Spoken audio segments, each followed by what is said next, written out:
বউ ভার্জিন কিনা পরীক্ষা করতে হলে সাদা কাপড়ের দরকার হয় বুঝলে, কিন্তু ভাবি সাদা কাপড়ে কিভাবে প্রমাণ হবে আমার বউ ভার্জিন? তাছাড়া কাল আমার বিয়ে, আর বিয়ে মানে হলো সুখের দিন, আনন্দের দিন। কাল আমাদের এই আনন্দের দিনে আমরা লাল রঙের চাদর আনতে পারি, সাদা কেমন যেন বেমানান হবে, তাই না ভাবি? দেবর নিলয়ের এমন বোকা কথায় ভাবি ফারজানা একটু হেসে ফেললো। আরে বোকা দেবর, তুমি আগে সাদা কাপড় নিয়ে এসো কালকের জন্য, তারপর আমি তোমাকে বলে দিব কিভাবে প্রমাণ হবে বউ ভার্জিন কিনা জানা অত্যন্ত জরুরি। আমি এই পরীক্ষা দিয়েছিলাম আর সেটাতে পাশ করেছি বলেই তো এখন এই বাড়িতে টিকে আছি। নিলয় ভাবির কথা শুনে বলল, আচ্ছা ঠিক আছে, আমি সাদা কাপড় নিয়ে আসবো, তবে কিভাবে প্রমাণ হবে সেটা কিন্তু আমাকে দেখাতে হবে। আচ্ছা বাবা ঠিক আছে, তুমি আগে গিয়ে নিয়ে এসো, তারপর আমি তোমাকে হাতে কলমে বুঝিয়ে দিব কিভাবে প্রমাণ হয় একটা মেয়ে ভার্জিন কিনা। নিলয় ঠিক আছে বলে বেরিয়ে গেল। পরদিন বাসর ঘরে বধূ সেজে বসে আছে নীলা। অনেকদিন ধরে তারই রাতের জন্য অপেক্ষা ছিল। তার বান্ধবী সীমার বিয়ে হয়েছে 2 মাস আগে। তার মুখে শুনেছে এই রাতে নাকি স্বামীরা বউকে খুব আদর করে, অন্তত সীমার স্বামী তাকে আদর করেছে বলেই বলল মেয়েটা। আজকের রাতে স্বামী স্ত্রীর দাম্পত্য জীবন শুরু হয়। নীলা মনে মনে ভাবতে লাগলো তার স্বামী আসার পর কি কি হতে পারে। এসব ভাবতে ভাবতে তার চোখ পড়ল বিছানার চাদরে। বিছানার উপরে একটা সাদা চাদর দেওয়া। নীলার মাথায় এলো না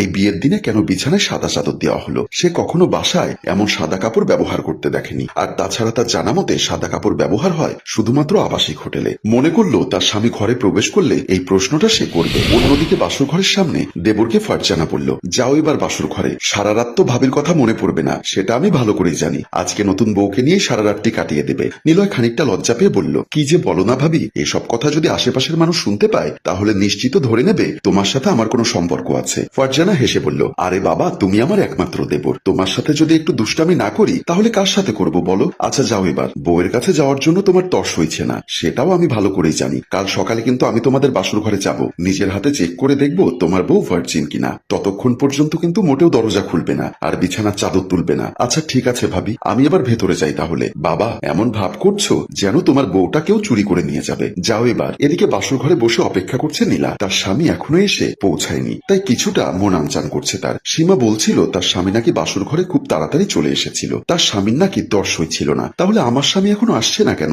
এসব ভাবতে ভাবতে তার স্বামী এসে পৌঁছালো। স্বামীকে দেখে নড়ে চড়ে বসলো নীলা। নীলয় এসে বলল, আমার আসতে একটু দেরি হয়ে গেল, আসলে ভাবির সাথে কিছু দরকারি কথা বলছিলাম। যাই হোক, আজকে আমাদের দাম্পত্য জীবন শুরু হবে, তুমি যদি আমাকে কিছু বলতে চাও তাহলে বলতে পারো। নীলা কয়েক সেকেন্ড চিন্তা করে তারপর বলল, আমার আপনাকে সেভাবে কিছু বলার নেই, আর আপনার কাছ থেকে তেমন কিছু চাওয়ার নেই। শুধু এটুকু বলবো, আমি বেঁচে থাকতে আপনি আর কখনো দ্বিতীয় বিয়ে করবেন না। নিলয় বলল, ঠিক আছে, তাহলে আমরা আর কথা বলে সময় নষ্ট করব না, অনেক অপেক্ষা করেছি এই রাতের জন্য। কথাটি বলেই নিলয় স্ত্রী নীলাকে একরাশ লজ্জা দিয়ে বিছানায় নিয়ে শুয়ে পড়ল। পরদিন সকালে তাদের বাসর ঘরের দরজায় বারবার বাড়ি দিচ্ছিল ফারজানা। নিলয় কি হলো, এখনো ঘুম থেকে ওঠোনি তোমরা? বেলা 12টা বাজে, নতুন বউকে তো সবার জন্য রান্না করতে হবে তাই না? এই নিলয়। বাসর ঘরের ভেতরে নিলয় আর নীলা ঘুম থেকে উঠে বসলো। ভাবি ডাকাডাকি করছে, ঘরে ভাই আছে, বিষয়টা দেখতে খুব খারাপ লাগে, চলো আমরা ফ্রেশ হয়ে নিই। আর তাছাড়া আমাদের বাড়ির নিয়ম আজকের দিনে নতুন বউ সবার জন্য রান্না করে। আমি শুনেছি তোমার রান্না খুব ভালো, আশা করি আজকে আমার স্ত্রীর রান্না খেয়ে সবাই প্রশংসা করবে।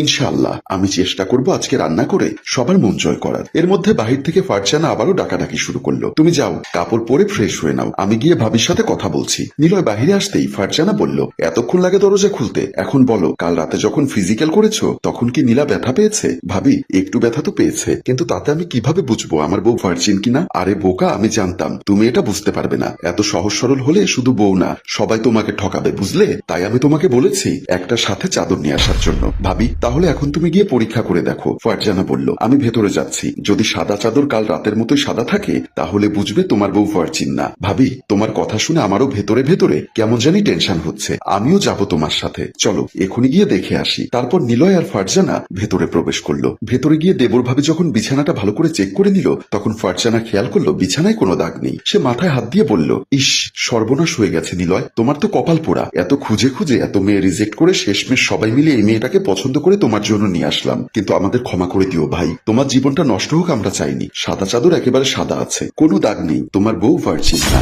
নিলয় বলল, ভাবি তাহলে কি সত্যি আমার বউ অসতী? ফারজানা নিলয়কে সান্ত্বনা দিয়ে চলে গেল। নিলয়ের ভীষণ রাগ হলো, মনে মনে ভাবতে লাগলো, মেয়েটাকে দেখে তো এমন মনে হয় না, দেখে মনে হয় গো বেচারা, একেবারেই ভদ্র, যেন ভাজা মাছ উল্টে খেতে জানে না। কিন্তু এই মেয়ের পেটে পেটে এত, আমি তো এই মেয়ের সাথে সংসার করতে পারবো না। সে উঠে চলে গেল সোজা ওয়াশরুমের সামনে। ওয়াশরুম থেকে গোসল করে মাত্র বের হলো নীলা। এমন সময় নিলয় এসে বলল, কয়টা পুরুষের সাথে তোমার সম্পর্ক আছে? বিয়ের পরদিন স্বামীর এমন প্রশ্নে নীলা বেশ অবাক হলো বটে। এটা আবার কেমন কথা বলছো? আমার সাথে ঘুরিয়ে পেঁচিয়ে কোনো কথা বলবে না। আমি তোমাকে প্রশ্ন করেছি তোমার কতজন পুরুষের সাথে সম্পর্ক আছে, কতজনের সাথে তুমি শারীরিক মেলামেশা করেছো আমাকে বলো, আমি জানতে চাই তুমি কতজনের সাথে বিছানায় গিয়েছো। এসব কথা তোমার আমাকে বলতে লজ্জা করছে না? তুমি কিভাবে ভাবতে পারলে আমি অন্য কোনো পুরুষের সাথে কোনো সম্পর্কে জড়াতে পারি? যখন থেকে আমার জ্ঞান বুদ্ধি হয়েছে তখন থেকে আজ পর্যন্ত আমি কোনো পুরুষের সাথে একান্তে দেখা করিনি। শারীরিক মেলামেশা তো অনেক দূর। নিলয় এবার চেঁচিয়ে উঠল, মিথ্যা কথা, সব মিথ্যা কথা। আমি জানি তুমি একজন অসতী মেয়ে। তুমি কিভাবে বুঝলে আমি অসতী? নিলয় নীলাকে হাত ধরে টেনে বিছানার কাছে নিয়ে গেল। এই সাদা চাদর আমাকে বলে দিয়েছে তুমি একজন অসতী মেয়ে। তুমি কাল রাতে আমাকে প্রশ্ন করেছিলে কেন এখানে সাদা চাদর দেওয়া হয়েছে। তখন তোমার প্রশ্নটা আমি এড়িয়ে গেছি, কারণ আমি জানতাম আজ সকালে তোমাকে উত্তর দিতেই হবে। আমি চেয়েছিলাম আগে পরীক্ষাটা হয়ে যাক, তারপর না হয় তোমাকে বলবো। তবে এই পরীক্ষায় যে তুমি এভাবে ফেল করবে সেটা আমি কল্পনাও করিনি, কারণ কাল রাতে আমি একটুও বুঝতে পারিনি তুমি একজন চরিত্রহীনা, তুমি একজন কুলটা অসতী। তোমার মতো একজন মেয়ের সাথে সংসার করা আমার পক্ষে সম্ভব না। আমি যত দ্রুত সম্ভব তোমাকে তালাক দিব। তুমি তোমার বাপের বাড়ি খবরটা দিয়ে দাও আর এখান থেকে ব্যাগপত্র গুছিয়ে নিয়ে যাওয়ার প্রিপারেশন নাও। নীলা এবার স্বামীর পা ধরে বলল, তুমি আমাকে ভুল বুঝছো নিলয়। আমি কখনোই এমন কোনো কাজ করিনি যেটাতে আমার কিংবা আমার মা বাবার সম্মানের ক্ষতি হয়। নিলয় তাকে উঠিয়ে বলল, তোমার এই গোবেচারা মুখ করে ন্যাকা কান্নার কথা আমার সাথে আর বলবে না। এসব কথায় আমি কাল রাতে মজে গেছিলাম, তাই তো কিছু বুঝতে পারিনি। ভাগ্যিস সকালে ভাবি পরীক্ষা করে বলল তুমি একজন অসতী। নিলয় তাকে ধাক্কা দিয়ে চলে গেল। আর নীলা বুঝতে পারলো এসবের পেছনে আছে তার ভাবি। তাই তাকে প্রশ্ন করলেই হয়তো সত্যটা বেরিয়ে আসবে কেন তিনি তার সাথে এমন করলেন সেটা জানতেই হবে।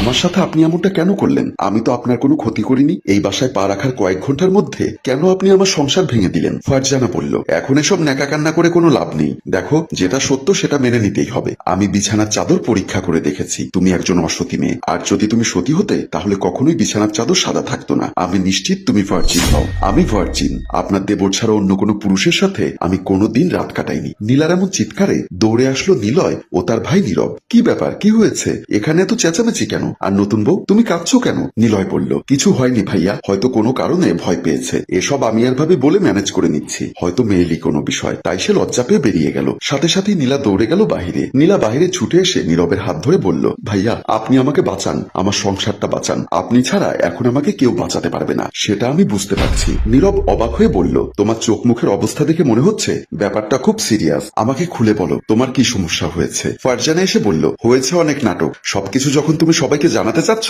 তাহলে আমি বলছি, আসলে তোমার ছোট ভাই বউ ভার্জিন নয়, একটা অসতী চরিত্রহীন মেয়ে। নীরব তাকে ধমক দিয়ে থামিয়ে দিয়ে বলল, চুপ করো। এসব ভার্জিন আর নন ভার্জিনের বিষয়টা নিশ্চয়ই তুমি সেই সাদা কাপড় দিয়ে ওদের মাথায় ঢুকিয়েছো, তাই না? ফারজানা এবার চুপ মেরে গেল। নীরব আবার বলল, আমাদের বিয়ের সময় বুবলি ভাবি আমাদের বাসর ঘরে সাদা কাপড় দিয়েছিল, আর সেই পরীক্ষায় তুমিও ফেল করেছিলে, সেটা মনে আছে? সেই হিসাবে আমিও তোমাকে অসতী বলে বাড়ি থেকে বের করে দিতে পারতাম। তখন কি করতে তুমি? কিন্তু আমি সেটা না করে বিশেষজ্ঞ ডাক্তারের সাথে কথা বলেছি এবং জানতে পেরেছি মেয়েরা যদি খুব বেশি দৌড়াদৌড়ি কিংবা ভারী কাজ করে তাহলে তাদের সতীত্বের পর্দা ছিঁড়ে যায়। নীলা বলল, আমি ছোট থেকে অনেক কষ্ট করে বড় হয়েছি। আমাদের গ্রামে তেমন কোনো ভালো স্কুল নেই, তাই আমি অনেক পথ সাইকেল চালিয়ে দূরের স্কুলে যেতাম। নিলয় বলল, ভাবি আমি তোমার কথা শুনে অনেক বড় অন্যায় করেছি। আসলে তোমার কথা শোনা আমার উচিত হয়নি। নিলয় ভুল বুঝতে পেরে নিজের স্ত্রীর কাছে ক্ষমা চাইতে লাগলো। আর নীরব এমন কাজের জন্য ফারজানাকে গালমন্দ করতে লাগলো। সম্মানিত ভিউয়ার্স, আমাদের গল্পটি ভালো লাগলে শেয়ার করতে ভুলবেন না। গল্পটির রচনা ও পরিচালনায় অভি, ক্যামেরায় শিহাব ও আশরাফ এবং প্রযোজনায় মঞ্জুর মোর্শেদ। ধন্যবাদ।